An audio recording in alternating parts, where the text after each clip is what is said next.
बिस्मिल्लाहिर्रहमानिर्रहीम। अस्सलाम वालेकुम students, welcome back to my channel all about maths with Sahar. आज की वीडियो क्लास 7 के लिए है। चैप्टर 10 है, एक्सरसाइज 10D है। क्वेश्चन इसका सेकंड स्टार्ट करते हैं। अगर आपको क्वेश्चन फर्स्ट चाहिए, उसके मैंने 2 पार्ट अभी करवाए हैं, ठीक है, तो वो मैं डिस्क्रिप्शन में उन दोनों वीडियोस का लिंक ऐड कर दूंगी। आप सबसे पहले जाके जो है वो दूसरा मैथड देख लें जिसमें हमने एलिमिनेट करना होता है वेरिएबल को, ठीक है। तो क्वेश्चन हम सेकंड इसका स्टार्ट करते हैं। Use this substitution method to solve the following simultaneous linear equations.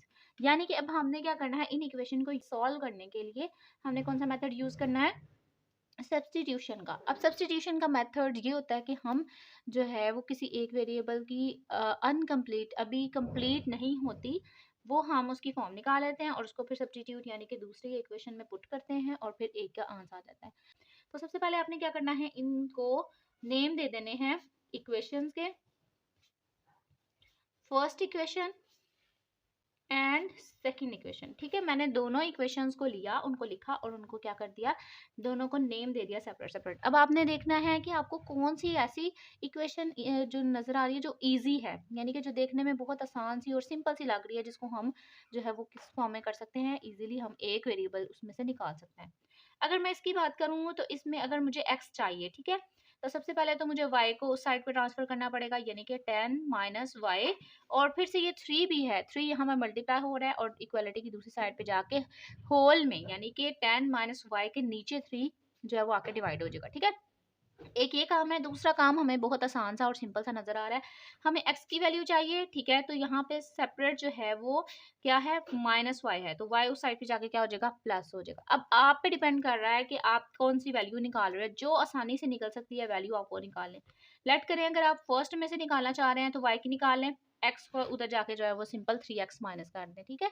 ये वाला भी आप काम कर सकते हैं। और दूसरा मेथड जो मुझे बहुत आसान लग रहा है कि आप क्या करो, सिंपल y को साइड पे जाके ट्रांसफर कर दो और x की एक अभी कंप्लीट वैल्यू जो होगी वो नहीं आई, ठीक है। तो सबसे पहले आपने यहाँ लिखना है टेक सेकेंड इक्वेशन। तो ये हमने एक कौन सी इक्वेशन ले ली, सेकेंड इक्वेशन ले ली। अब हमने x की वैल्यू फाइंड करनी है, ठीक है। तो क्योंकि सब्स्टिट्यूशन का मतलब है कि हम कुछ जो है ना वैल्यू पुट कर सकते हैं किसी दूसरे में से निकाल कर, तो हमने क्या किया, दूसरी इक्वेशन ली, उसमें से हमने x की वैल्यू फाइंड आउट कर ली। x इक्वल टू y, यहाँ पे माइनस हो रहा है, इक्वालिटी की दूसरी साइड पे जाके क्या हो जाएगा, प्लस। अब ये देखिए x की वैल्यू आ गई है, लेकिन अभी भी इसमें एक वेरिएबल ऐसा है जो अननोन है, तो इसको मैं नेम दे दूंगी थर्ड, क्योंकि बाद में मैं इसको यूज करूंगी फर्दर x की वैल्यू फाइंड करने के लिए, ठीक है। अभी तो हमने क्या करना है, ये जो x की वैल्यू आई है अभी अभी कंप्लीट नहीं है, अननोन वैल्यू अभी भी मौजूद है इसमें से। आपने क्या करना है, इसको पकड़ के फर्स्ट इक्वेशन में से, यानी कि एक तो मैंने यूज की, उसको छोड़ के उसके अलावा जो आपके पास बची हुई है इक्वेशन, आपने उसमें इस वैल्यू को सब्स्टिट्यूट कर देना है। तो यहाँ पे आपने क्या करना है, सिंपली सारी वैल्यू लिखनी है। यहाँ आप लिखिए simple put value of x in first equation, ठीक है। तो मैंने सबसे पहले इक्वेशन को एज इट इज लिख दिया और नेक्स्ट में मैं उसके वैल्यू पुट करूंगी जो कि अभी कंप्लीट नहीं है, अननोन है, ठीक है। 3 x की जगह मैंने क्या पुट करना है, सारी उसकी जो वैल्यू अभी सब्स्टिट्यूट की थी वो वैल्यू पुट कर दूंगी। 3 x की जगह 2 प्लस वाई जो अभी अननोन है, प्लस वाई पहले से ही है, इक्वल 10 पहले से ही है। अब मैं क्या करूंगी, ये जो x था ना, ये इस 3 के साथ, यानी कि 3x फुल के साथ हो रहा था ना, तो मैंने x को भी, x की जो वैल्यू है उसको भी ब्रैकेट में क्लोज किया, ताकि हमें पता चले कि हमने इस 3 को इन दोनों वैल्यूज के साथ मल्टीप्लाई करना है। तो अब क्या करोगे, 3 को 2 से भी मल्टीप्लाई करोगे और y से भी मल्टीप्लाई करोगे, ठीक है। ये काम मैं नेक्स्ट पे करती हूँ। 3 2 जा 6।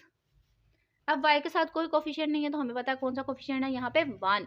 तो जब मैं 3 को 1 से मल्टीप्लाई करूंगी तो क्या आ जाएगा, 3 1 जा 3 और y as it is, plus ये वाला y एज इट इज, ये जो y है ना ये वाला, ये एज इट इज आ जाएगा, ठीक है, और इक्वल में 10। अब y की वैल्यू हमें पता चल रहा है कि हम आसानी से इसको निकाल सकते हैं, 6 as it is, plus plus plus जिसका कोई कोफिशिएंट नहीं उसका 1, 3 में 1 ऐड किया 4, y इज इक्वल 10। अच्छा, अब y की वैल्यू हमें चाहिए, तो यहाँ पे हमने सबसे पहले देखना है जो सेपरेट वैल्यू है, जो कांस्टेंट वैल्यू है। तो कांस्टेंट वैल्यू हमें नजर आ रही है 6 यहाँ पे, इसके साथ कोई साइन, तो हमें पता है यहाँ पे प्लस का साइन एग्जिस्ट कर रहा है, ठीक है। तो जब इक्वालिटी की दूसरी साइड पे जाएगा तो क्या हो जाएगा, माइनस हो जाएगा। तो बाकी सारी आप जिसको ट्रांसफर करना है अभी आप उसको इग्नोर कर दें, मैंने इसको इग्नोर किया, बाकी जो हमें वैल्यूज नजर आ रही है मैंने वो लिख दी, ठीक है। प्लस 4x प्लस भी आप लिख लें, ठीक है, कंफ्यूज ना हो। Plus 4y is equal 10। अब इसको ट्रांसफर करना है तो इसका जो है वो साइन ऑपोजिट करके इसको ट्रांसफर भी कर देंगे। अब हमें पता है जिसके साथ कोई साइन नहीं होता उसके साथ प्लस होता है, तो मैं यहाँ पे इसको इग्नोर कर रही हूँ।